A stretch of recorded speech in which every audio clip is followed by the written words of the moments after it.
Hello, and welcome to episode 101 of Battle of the Beasts All Generation. I'm Adam, and we're still in round two. After this battle, we got 20 more battles of round two left, I think. So, we're getting there. So many battles in round two. Round three will be easier. There'll be less.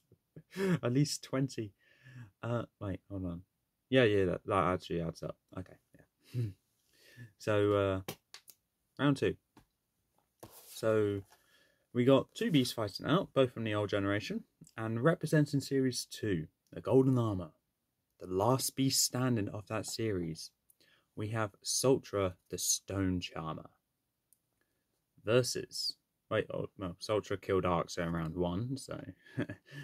versus a book from Series 5, the Killer of Luna the Moonwolf.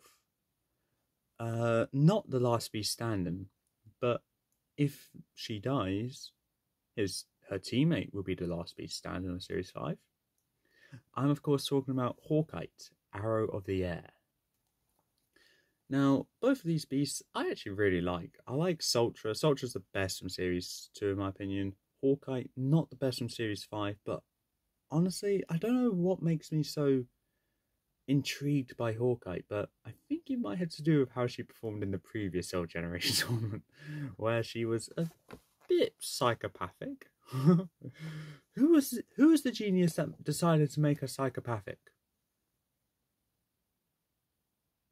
Yeah, that makes sense. Okay, so anyway, getting on to the stats, we'll start with Soltra. Soltra stalks the misty marshes near Tom's village of Arenelle. Her face glows milk white like the full moon. Soltra appears beautiful and draws you nearer with her charms. But be careful, if you stare into her one eye for too long, your body will turn to stone. Age is 487, power 196, magic level 184, fright factor 72, size 107. Abilities are Petrification, Hypnotic Voice, Enhanced Durability, Weapon Mastery, and Speech. Equipment or weapon is a Barbed Whip. Weaknesses are Light Weakness and Petrification Reversion, but that's only when she's defeated. If exposed to sunlight, Soltra will explode, meaning she will only work during night or when there is heavy mist. So that's why she has the ability to have mist with her, to make life easier for me, anyway, for her as well. Now we'll go to Hawkite's page in the Holy Bible of Beast Quest. That only goes up to Series 24, and then we have to improvise. But that's fine, it's fine! Okay. Hawkite is an immense fiery bird with glowing red eyes and razor-sharp talons. She's an agile flyer and can outmaneuver anyone who tries to attack Gwildor. Hawkite protects the land and its people. She's a beast of the people. That's what I can say. I waited so long to say something like that. Age 457, power 211, magic level 159, fright factor 89, size 206.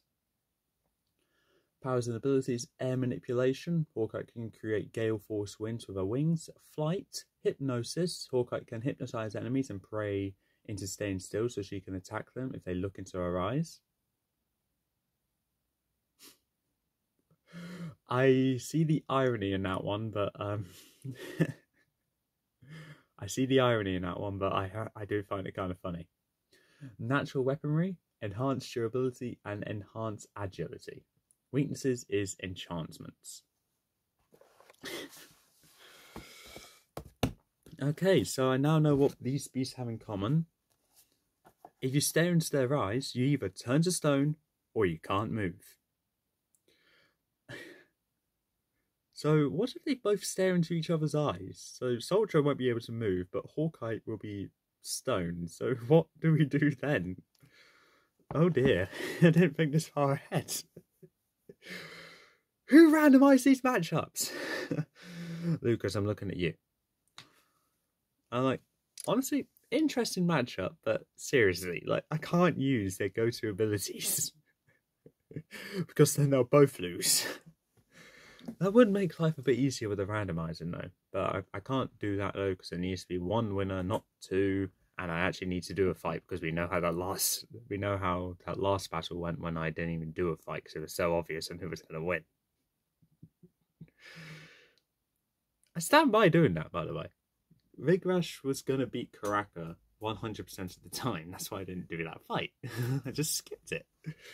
But anyway, Soltra vs Hawkite. Okay, so Battlefield, I'm thinking of...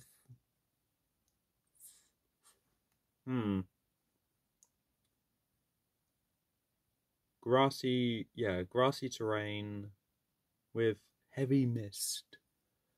And, yeah, grassy terrain with heavy mist. Question is...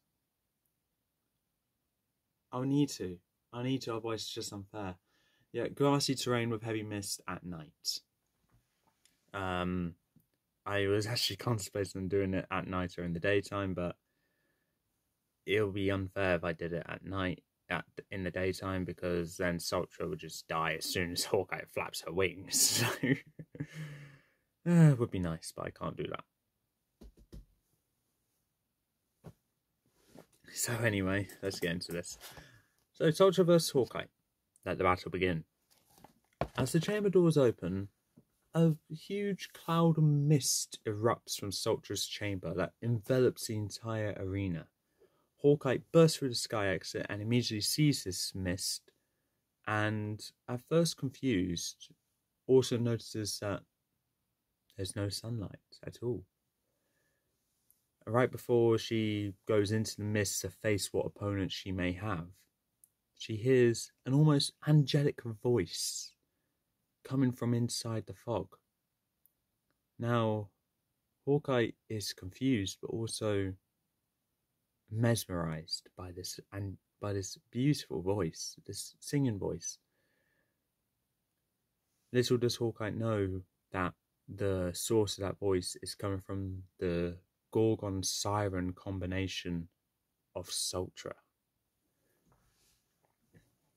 Soltra is just making her way towards the centre of the arena, using her angelic voice to lure her opponent in. She can see her opponent, but her opponent can't see her. That, I'm surprised that actually made sense, honestly. Hawkite swoops down into the mist, lands on the grassy terrain, and wanders around looking for that angelic voice. She looks forward and sees the silhouette of a slender figure. The slender figure has her arms out, ready for an embrace, trying to lure Hawkite in.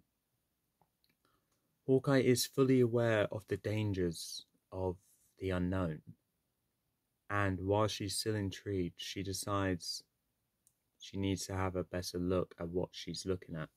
So with one flap of the wings, she almost took the cable off. She blows away all the mist and sees the figure in its full glory, draped in the purple robes. In that instant, Soltra's voice stops singing. She lifts up one of her arms and lashes out her whip towards Hawkite. Hawkite's quick reflexes dodges the whip and rolls aside. Hawkite now knows who she's facing as she heard tales of Soltra from a very good friend of hers. A very good friend of Hawkite's, a phoenix, shall I say. Yeah, Hawkite has heard tales of Soltra from a phoenix. Doesn't matter which phoenix. So she knows not to look into the eye. Soltra realised that she probably should have kept on singing to keep Hawkite scarred down, but the jig's up. But she can always try and lure her back in again by doing the soulful singing again. I need to stop knocking my things. By doing the soulful singing again, trying to lure Hawkite back in, but Hawkite's having none of it. Keeping her eyes off of Soltra's eyes, she keeps forcing the winds blowing away Soltra's robes, where it's like You know, like Voldemort's robes in Harry Potter being blown away by him using this wand. But that's what's happening to Soltra by the gale winds. Soltra's still standing firm, trying to use her soulful voice to sing over the wind, the loud blowing wind, but also trying to lure Hawkite in, but Hawkeye's having none of it. None at all. But what Hawkeye's also realised, that's why the battle is at night, not during the day. Because she knows what Soltra's weaknesses are. So that makes sense why there was mist, but also why it was nighttime. Hawkeye can't really do anything about that. Can't really do anything about the time of day. But what she can do, though, was creating those force winds, trying to blow Soltra away.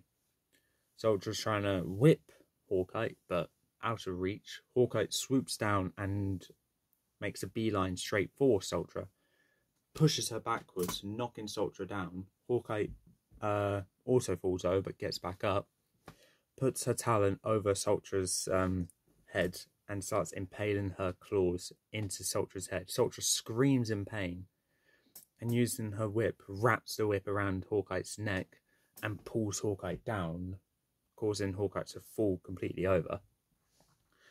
Soltra gets back up and tries to look directly into Hawkite's eye. As quickly as Hawkite can, she twitches her head and pecks at Soltra's forehead, knocking her backwards. Hawkite does that again, continues doing that again, knocking Soltra more backwards. In which Hawkite is able to get back up, use her talent, and slash right at Soltra's face, going right over her eye. Soltra roars in pain, covering her eye, trying to reel back from the pain, not being able to actually see now. Hawkeye, as quickly as she could, lifts up her talon again and slashes right underneath Soltra's neck. Soltra starts gushing out blood as Soltra is roaring in pain, trying to attack, but also try and get to safety. As Soltra retreats back to her chamber, Hawkeye decides that she's not going anywhere. She flies up towards Soltra, grabs her with her talons by Soltra's shoulders, and hoists Soltra up into the air. Hawkeye goes as high as she possibly can go, and doing a little mid-air cartwheel, slams Soltra towards the ground.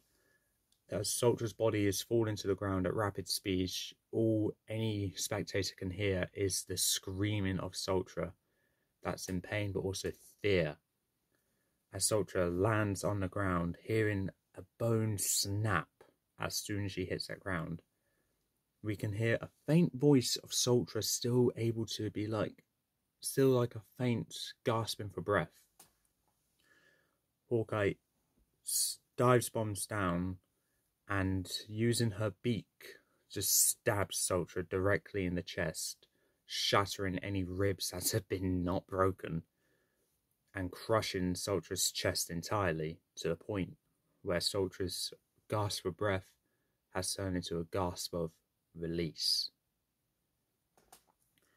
Hawkeye, satisfied with her brutality, let's say, makes her way back to her chamber with nothing more than just a wound on her neck. No blood at all on her talons, not from her, not from Soltra. Wait. I just contradicted myself. Okay, so I'll explain the contradiction, but let's get this out of the way. Hawkeye won, Soltra's lost.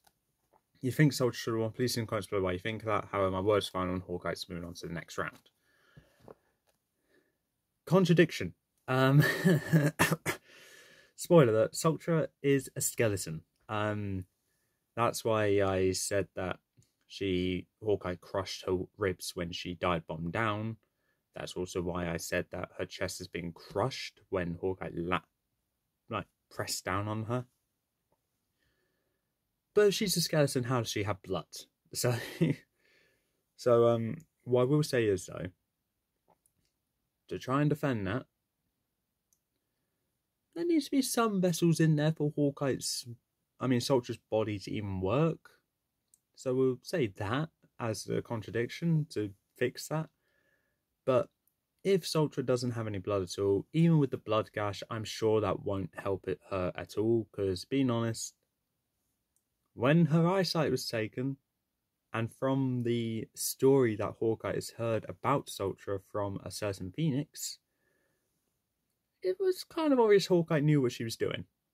So yeah, Hawkite's moving on to the next round. Sepron is not. No. Hawkite's moving on to the next round. Soltra is not. And with that, Series 2 has now been eliminated from the tournament.